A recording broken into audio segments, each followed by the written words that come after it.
Acid HCl যোগ করে দিচ্ছি। ভালো করে কালার চেঞ্জগুলো লক্ষ্য করবে। দেখো, যোগ করবার সঙ্গে সঙ্গে এই কালারটা দেখতে পাচ্ছ একদম স্ট্র ইয়েলো টাইপের হয়ে গেল। অর্থাৎ ফেরিক যেটা অ্যাসিটেট ফর্মে ছিল সেটা ডিজলভ হয়ে গিয়ে আবার ফেরিক ক্লোরাইড তৈরি করলো। এবার এর মধ্যে আমরা যোগ করব potassium thiocyanate ferricyanide solution. Colour চেঞ্জটা লক্ষ্য করো। এই কালার সবার খুব পরিচিত একটা কালার, প্রুসিয়ান ব্লু কালারেশন তৈরি হলো।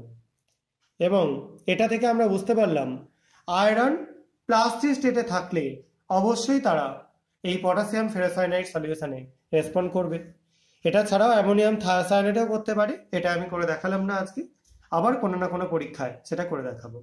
আশা করি যে তোমরা বুঝতে